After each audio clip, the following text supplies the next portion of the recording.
In today's video, I'm going to teach you 10 things you should never ever say when you speak English. If you are learning English as a second language, there's a pretty good chance you've made at least one of the mistakes I'm going to talk about in today's video. They're super common, and most of them have to do with grammar. The problem with grammar, or the reason why grammar can be difficult, is because even a small mistake sounds wrong to native speakers. And you'll see as we go through the list today that most of these mistakes are very, very small. So they're hard to catch, they're hard to correct, and that's why I want to make sure you never make them again. Now, before we start, my name is Michael Anton. I'm the founder of English at the Ready. It's my goal to make you fluent in English. So, 10 mistakes that you should never make in English, 10 things that you should never say. Make sure to watch until the end of today's video because number 10 is actually the most important. Now, number 1, I am agree. I am agree. I hear this all the time. The correct way of saying this is I agree. Subject, verb, I agree. Not I am agree, but I agree. I completely agree. I entirely agree. Not I am agree, but I agree. You could say I am in agreement. I am in agreement. That's a lot more formal, maybe more common in a business environment, but never I am agree or I'm agree. Always I agree. Now, number 2, I did a mistake. I did a mistake. What's wrong with this sentence? We don't do mistakes, we make mistakes. I made a mistake. Not I did a mistake, I made a mistake. Be very careful. Number 3, he is married with his wife. We're not married with somebody, we're married to somebody. He is married to his wife. Not married with, but married to. You get married to somebody. Number 4, and if you speak French, and I think some other languages as well, but if you speak French, I know especially this can be difficult for French speakers. We never say, I have 28 years or I have 40 years. We don't use the verb to have, we use the verb to be. I am 20, 30, 40 years old. I am 20 years old, 30 years old, 40 years old. We never use have. We don't say, I have 25 years. We say, I am 25, 30, 40 years old. Mistake number 5. Can you borrow me $20? Can you borrow me? This is tricky because borrow could be used in the same conversation, but it's used slightly differently. When you borrow money, you take money from somebody. In this case, when you ask somebody for money, you ask to lend money. Not borrow, but lend. Can you lend me $20? Remember, when you borrow, you take. When you lend, you give. Borrow is take, lend is give. And there's always an expectation that you will return what you take, or the person will return what they took. So, can you lend me $20? Yes, I can lend you $20.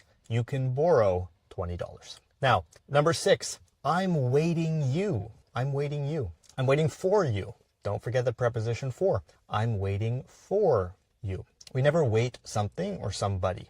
We always wait for it. For example, I'm waiting for the train. I'm waiting for my friend. I'm waiting for the bus. Number 7, if you don't know what something is called, if you don't know the word for it, never say, how is it called? How is it called? That sounds wrong to native speakers. Instead, you need to say, what is it called? Or what's it called? Or what do you call this? What's it called? What do you call this? Not how is it called, but what's it called? What do you call this? Very common mistake. All right, let's talk about comparatives when you're comparing two things. Never say more better. Never say more easier. Never say more faster. When we have "er" at the end of a word, it already implies a comparative. So we wouldn't use more because that's redundant. We don't need the word more when we have ER. Just better, easier, faster. Not more better, not more easier, better, easier, faster. Now, how do you know when to add ER to the end of a word, an adjective, and when do you add more? Well, it's actually quite simple. The rule is if you have a short word, now a short word is normally 1 or 2 syllables, generally you add ER. For example, easy becomes easier. Fast becomes faster, etc.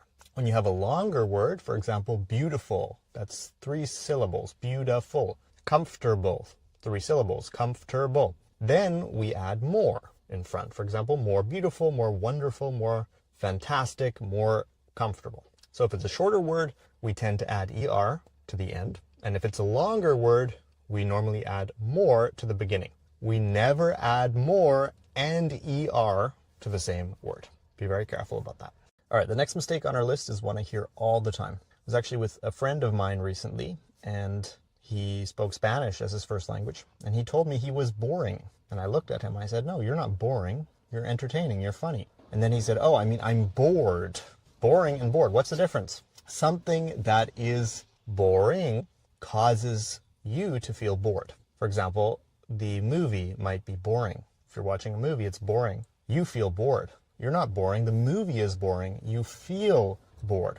It's the same with interesting and interested. Fascinating and fascinated. You are interesting if you make other people feel interested. The movie was entertaining. I was entertained by the movie. So boring with the ing, tiring, entertaining, interesting. Whenever you have that ing form of the adjective, it indicates the cause, and the ed indicates the result. Something tiring makes you tired. Be careful about this. Don't say you are boring when you're actually bored. Now, last but not least, as I said earlier, this is the most important mistake on our list. This is something you should never ever say when you speak English. It's one word. It's the word sorry. Never say sorry for your English. Never apologize for your level of English. Never apologize for the fact that you speak English as a second language, that English is not your first language.